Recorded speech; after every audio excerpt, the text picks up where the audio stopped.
Avec 600 000 envenimations et plus de 20 000 décès par an dans le monde, les morsures de serpents constituent une urgence médico-chirurgicale fréquente et un véritable problème de santé publique. En Côte d'Ivoire, bien que les médicaments contre les morsures de serpents existent, ils demeurent encore inaccessibles à toutes les bourses. Sûrement à cause du coût qui est très élevé et ça ne doit pas être accessible facilement aux populations.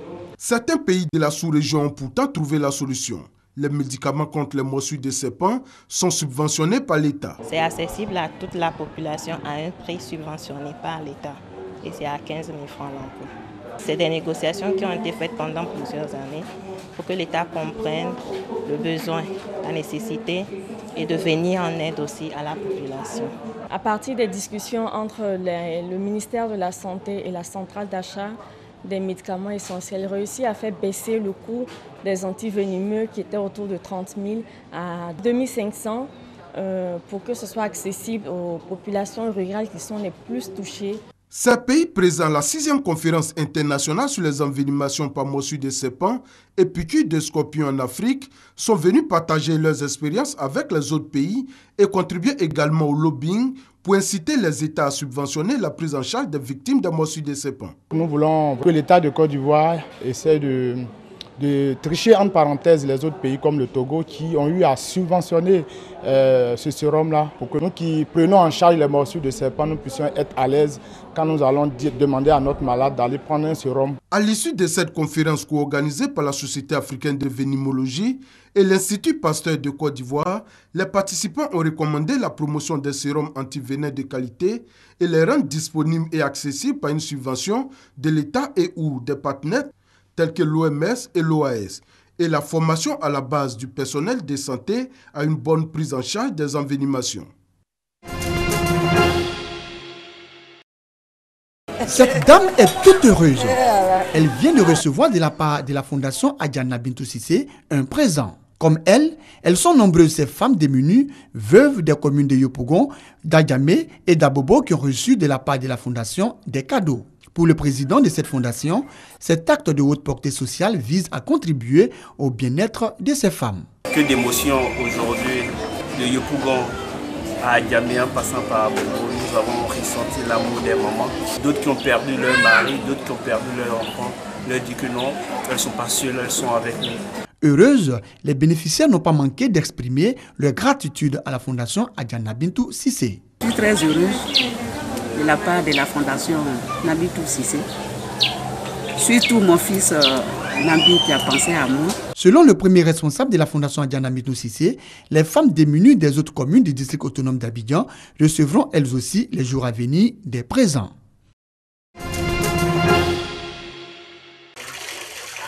Ce geste ordinaire, tourner son robinet, voir et entendre l'écoulement de l'eau.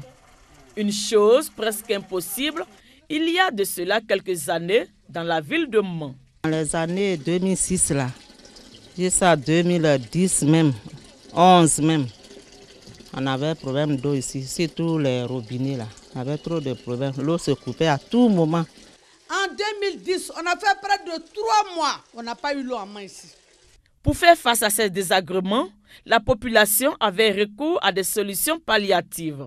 Au moment du mois de janvier, pour pouvoir avoir l'eau, nos mamans, nos soeurs prenaient des bidons sur les têtes pour aller au fond, ou plus même à 2 à 3 km pour aller chercher de l'eau. Quand tu prends les bidons, tu donnes aux gens pour aller chercher l'eau pour toi. On te prend soit 200 francs, soit 250. Ceux qui te connaissent peuvent te demander 150 francs pour 20 litres d'eau. On partait puiser chez des voisins. Et souvent, il faut se lever très tôt parce que tout le monde en a besoin. Des fois, à 3 heures, à 4 heures du matin, on se levait pour aller chercher l'eau. 2012 sonne l'année de la délivrance. Une station moderne de traitement d'eau, construite à 30 km de la ville, sur l'axe Mandanané, est inaugurée. Ici, l'eau est tirée de la rivière Zo, traitée avant d'arriver dans les différents foyers. Un projet réalisé grâce à la coopération entre la Banque islamique de développement BID et l'État de Côte d'Ivoire. Cette station a une capacité de production journalière de 12 000 m3, alors que les besoins actuellement de la ville de Mans sont estimés à peu près 4000 m3. Donc la production est largement au-delà des besoins de la ville de Mans.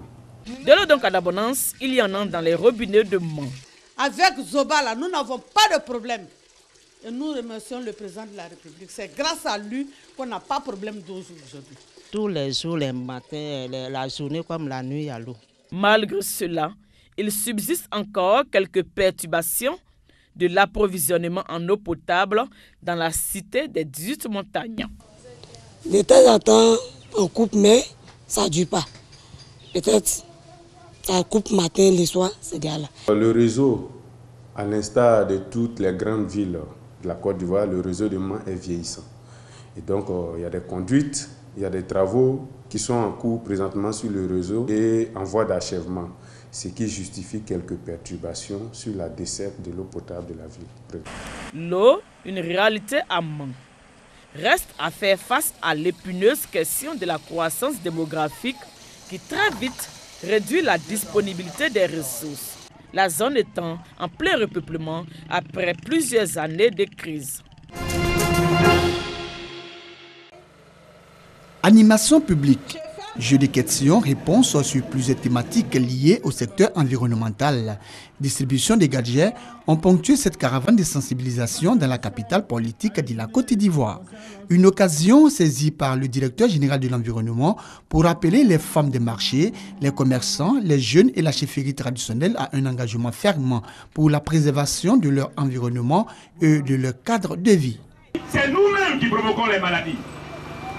Dans les marchés, quand on a fini de vendre, on laisse les affaires. On ne range même pas un peu nos déchets pour permettre à nos frères qui viennent travailler de faciliter leur travail. Vous laissez vos ordures, vos papiers, vous allez à la maison. Non, il faut que nous changions de comportement. Donc il faut que vous mainteniez cette ville-là à l'image de ce que vous-même vous faites de vous-même. Des messages de sensibilisation réitérés par la directrice régionale de l'environnement, de la salubrité urbaine et du développement durable de la région du Bélier. Elle a invité les populations à observer des gestes simples. Le but, c'est d'utiliser rationnellement les ressources que nous avons, c'est-à-dire allumer les ampoules seulement en cas de besoin, utiliser l'eau de façon rationnelle, éviter le gaspillage. Au niveau de Yamoussoukro, nous avons le parc d'Abokwameko. Éviter d'aller tuer les animaux qui sont là-bas, qui sont protégés. 7 milliards de rêves, une planète consommant avec modération. C'est le thème de la Journée mondiale de l'environnement 2015. Un thème pour inviter à une gestion rationnelle des ressources de la planète à travers la préservation de l'environnement et la promotion du développement durable. «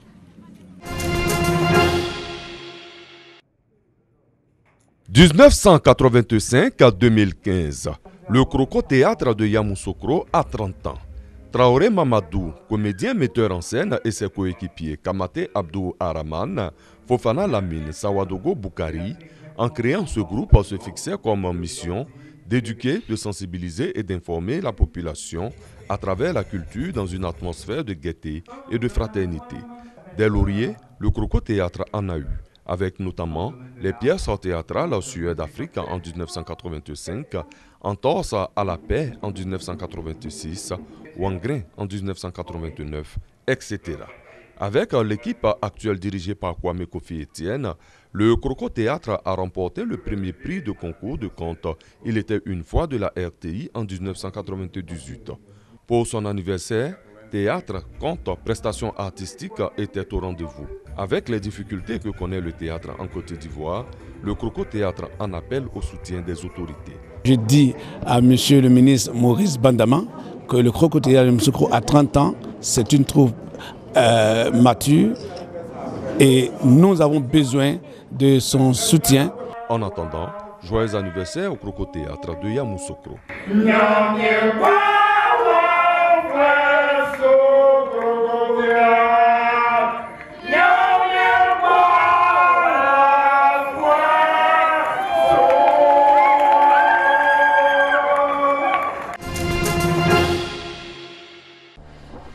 Retour sur la tombe d'un être cher. Sous la terre repose le mari d'Aïecha Bibi. C'est pour lui qu'elle a quitté sa Birmanie natale et s'est installée ici, dans le Pendjab, il y a 70 ans. En pleine Seconde Guerre mondiale, alors que les Alliés affrontent les Japonais près de Mektila, la jeune femme perd ses 2 parents. Dans un camp militaire aux alentours, elle rencontre Muzaffar Khan, un soldat de l'armée de l'Inde. Je lui ai dit « Je suis toute seule, emmène-moi chez toi ». Et il m'a emmenée ici. J'avais confiance en lui et je l'ai suivi. Ayesha a tout abandonné, tout oublié de cette vie-là, même le prénom de son père. À son arrivée dans le village, elle communique avec des gestes avant de s'approprier le dialecte local. Manzoor Hussein n'était alors qu'un enfant, mais il se souvient du jour où son oncle est revenu de la guerre avec une jeune birmane à ses côtés. Il m'a dit, je l'ai amenée ici parce qu'elle n'avait pas de famille à part Dieu. Alors je lui ai dit de venir avec moi et je l'ai amenée ici. Mon cœur m'a dit qu'elle était seule et que vu que j'allais devoir épouser quelqu'un, pourquoi ne pas l'épouser elle? Alors ils se sont mariés ici. Avant de pouvoir se marier, Ayesha se convertit à l'islam. Sa famille dit qu'elle n'a pas manqué une seule prière depuis. Muzaffar et elle n'auront jamais d'enfants. Ensemble, ils mènent une vie simple, à travailler dans les champs et élever du bétail. Lorsqu'il est mort en avril dernier, elle s'est retrouvée seule avec sa famille d'adoption. J'ai passé toute ma vie ici. Ma tombe sera creusée ici. En attendant de rejoindre son mari, Ayesha vit dans ses souvenirs. 70 ans d'un amour inattendu entre l'orpheline birmane et son soldat pakistanais.